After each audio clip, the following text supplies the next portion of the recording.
Ну да, Кармен, конечно, как сказать, в моем творчестве такой красной линии прошла, потому что это неоднократное обращение к этому произведению.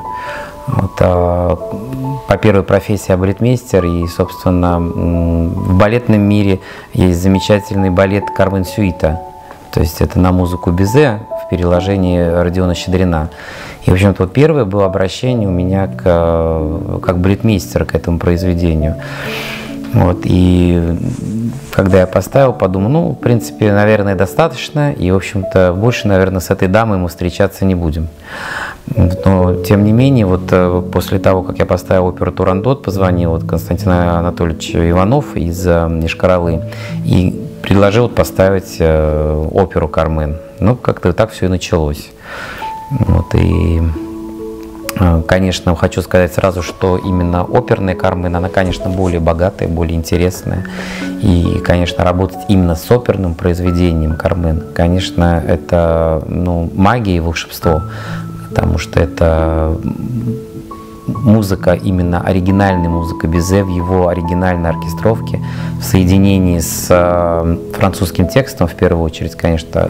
Я всегда, когда делаю постановку, настаиваю на том, что все-таки было исполнение на французском языке. Конечно, это обладает своеобразной силой, магией и, конечно, эротикой. Я ставлю, конечно же, оперу как режиссер, в первую очередь, так как и все свои балеты, в принципе, то есть начинается сначала режиссерская разработка, а потом уже погружение, когда балетмейстером ты работаешь в хореографические сферы, в хореографические миры, когда ставишь оперу, конечно, в мизансценическое, в решение, в первую очередь, что, о чем будет месседж, о чем будет послание. Вот. И, соответственно, здесь я уже сам себе помогаю, как балетмейстер. То есть обычно как делать? Режиссер сочиняет, находит ход, находит решение и приглашается как балетмейстер, да, и ему объясняется тоже, как нужно сделать. Он ставит, в общем-то, танцы, потому что в «Кармен» без хореографии не обойтись, потому что это, конечно, стихии музыкальные, главное,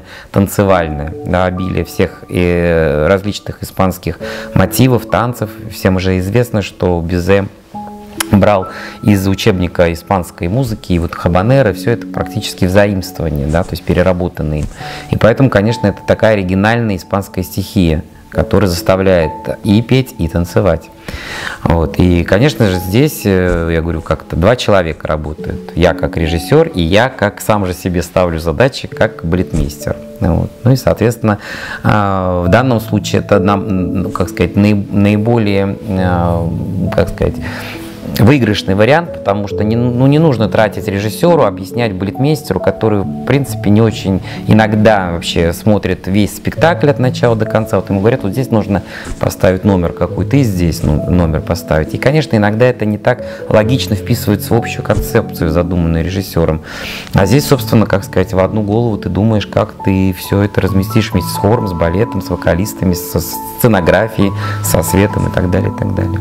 Всегда, когда ты едешь первый раз в театр незнакомый, конечно, все это пугает, неизвестно, да, какой уровень, как вообще будут воспринимать показ, потому что, этот спектакль, он не традиционный в плане постановки, да, будет ли это воспринято актерами в первую очередь, про зрителей мы пока не говорим, да, пойдут ли они на какие-то смелые эксперименты в плане, сочинительстве и исполнительстве, потому что многие, конечно, мизансцены так в классических спектаклях они не ставятся, да, то есть, вышел хор, они, в общем-то, стоят, в основном поют, а здесь нужно бесконечно взаимодействовать, постоянно накладываются какие-то там хореографии, какие-то шаги, какие-то реакции, которые, в принципе, обычные, классические режиссеры, они не заставляют и не предъявляют таких требований к исполнителям. Вот. И, конечно же, это каждый раз волнительно. Но в общем, сейчас у нас такая вторая сессия заканчивается. Я хочу сказать, что сейчас мы поставили уже в черне весь спектакль от начала до конца. Могу только похвалить, поблагодарить, потому что такой творческий, творческий союз, он состоялся. Да, конечно, не прям сразу. Были какие-то и сомнения и с моей стороны, и со стороны, я видел это, и артистов, но тем не менее, так потихоньку, сердца оттаяли друг друга. в «Кармен», конечно, знаете, это как Чайковский сказал, это же мы все знают из истории, что это произведение провалилось, и бедный Бизе после этого умер, да, не дождавшись славы этого спектакля. Чайковский нам сказал, миру имеется в виду, что это будет самая исполняемая опера всех времен и народов. Так она на самом деле и есть. Вот. И что-то сказать о том, что вот в «Кармен» нравится или не нравится, вы знаете, там что не номер, что не фрагмент, это, конечно, шедевр. Вот. Но мне, вот как постановщику, как какому-то даже исследователю произведение нравится, конечно, вот финальный дуэт Хозе и Кармен, где вот происходит такая уже конкретная разборка между героями. И вот сколько я не ставлю, я все время обращаю внимание на артистов.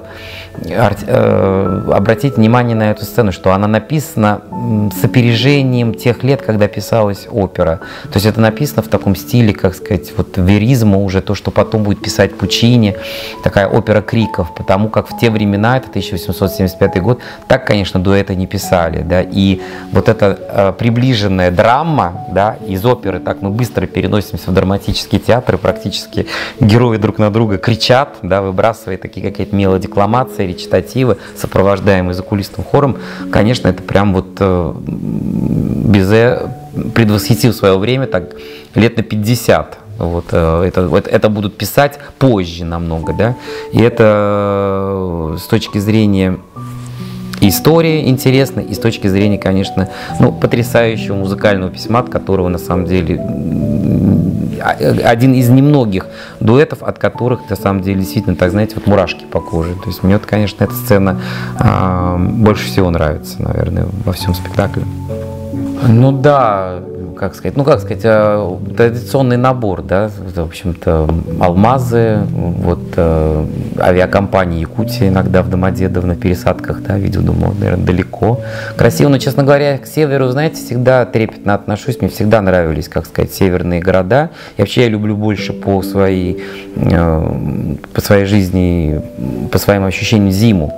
Вот, белоснежные вот эти просторы, я помню, у меня были гастроли в Норильск, например, и мне это всегда нравилось, то есть все всегда говорили, боже мой, в Норильск это какой-то кошмар, а у меня наоборот было такое радостное ощущение, потому что мне всегда это нравилось, какая-то, не знаю, романтика, вообще вот север, и когда вот предложили, да, ну как-то единственное, да, действительно знал, ну что это, да, это снега, это морозы, это алмазы, это диковинные там рыбы. Но я обращаю в первую очередь на город, на архитектуру в первую очередь, да, конечно, природа, архитектуру. Понятно, что здесь это все о природе, что говорить, это своеобразно, это мы уже едем, мы об этом уже знаем, что это будут снега, это будет красота, это будет сказка. Вот. На язык, пожалуй, да, потому что последний раз, когда мы летели, мы думали, что мы возвращаемся за границу, потому что весь самолет разговаривал вот не по-русски, да, вот очень много было, практически весь самолет были якуты, и все разговаривали на местном языке, да. Конечно, обращаешь внимание, и для меня, как сказать, очень удивительно и очень радует то, что не забыто, и язык не просто он мертвый, а он есть, да, но на нем никто не говорит, таких у нас много регионов в стране, а язык есть, и на нем разговаривают. Вот, это, конечно, тут нельзя не обратить внимание. Обращаешь внимание, конечно же, на людей, обращаешь внимание на, как сказать, на природную красоту и непохожесть на нас, да, и начинаешь смотреть, чем похожи, чем не похожи. Вот, я думаю, что традиционный зритель, который ходит на оперу, и я думаю, что еще плюс немного балетной публики, которая смотрит только балеты, тоже может сюда спокойно идти, потому что спектакль очень хореографичен. И, думаю, еще молодежь, которая, в принципе, любит яркие спектакли, потому что этот спектакль, несомненно, яркий по своей визуальной конструкции и лишен неких таких лирических отступлений, которые обычно людям не нравятся в операх. Я обращаю внимание на, когда выходим на сцену, и когда начинаются репетиции уже там со светом, с декорацией, я обращаю внимание на таких персонажей, как монтировщики, как билетеры, то есть, ну, технические службы, которые волей-неволей, они как-то находятся в зрительном зале, смотрят, и смотрю на их реакцию, да, то есть, если, вот у меня в театре вот есть главный монтировщик, Колобов Олег Михайлович, вот, я знаю, что если Олегу нравится, то это значит спектаклю жить. Если как-то вот они начинают, ой, ну давайте быстрее там как-то это вот монтировку сделаем, все, то есть вижу, что отношение к спектаклю не очень, да, то есть сразу будет, у меня закрадывается сразу мысль, что, наверное, не пойдет. Так сказать, с детства и были большие, ну, разногласия и конфликты с родителями, которые, собственно, меня туда не пускали. Вот, а первые, вот как, насколько я себя помню, вот первые детские впечатления, это были какие-то там детские театры кукольные. В Краснодаре мы жили, у меня родители там жили вначале. Вот и это, в общем, какие-то собрания вместе с ребятами по улице и сочинение каких-то вот спектаклей. Вот, это было с самого детства. У меня два таких хобби. Это машины, вот, и путешествия, да, ну и, конечно, как-то это такое расслабляющее, да, это какие-то вот просто покупки, да, вот это поход в магазины, просто иногда в книжные магазины, все это просто вот какое-то такое вот время, да, чтобы просто как-то снять какие-то, да, напряжения, да, не сидеть изучать партитуры, не идти в театр, не идти в музей, потому что я считаю, это не хобби, это наша работа. Ну, будучи вот когда я танцевал в Петербурге, у нас было очень много гастролей, это как раз вот такие вот лихие 90-е, начало нулевых, и у нас было очень много гастролей, и, то есть весь мир мы объездили. И в Норильск, как раз таки, вот о чем я упоминал, это тоже были внутренние наши гастроли. Всю Россию, но вот в Колумбию были гастроли, вот, и там было ограбление на нас. То есть мы поехали смотреть на, как сказать, в город, на экскурсию, так скажем, и поехали по верхней дороге, и на нас напали действительно так «Омбрес Армадос», они, по-моему, называются, эти партизаны, которых, в общем-то, не разбили до конца, они там живут в лесах, и на нас действительно напали, но, как сказать, отобрали, конечно, ерунду какую-то, у кого-то там, это, знаете, фотоаппарат, который, как-то Polaroid тогда еще был, да. Вот это, конечно, мы все смеялись, но мне было не смешно, потому что у меня украли, ну, вырвали рюкзак, вот, а в рюкзаке не было ничего, кроме $10, но там был паспорт. Вот, и это, конечно, было очень печально, но печаль длилась недолго. Вот, все строилось у этих партизан, у этих грабителей, все строилось на деньгах. И, собственно, они пришли в отель, ну и предложили выкуп этого паспорта. То есть печаль продолжалась сутки. То есть к вечеру паспорт был найден, то есть он был принесен, как сказать, оплачен. Стоило они, потому что они там $100 за это захотели. Но я хочу отметить, что вот я как в любой театр приезжаю, я всегда хожу на все постановки, да, то есть все, что вот идет в театре, да, там репертуар, да, я смотрю, на каком уровне спектакля, как работает труппа, как работает оркестр, потому что нам с ними выпускают спектакли, и тоже смотрю на зрителей. И,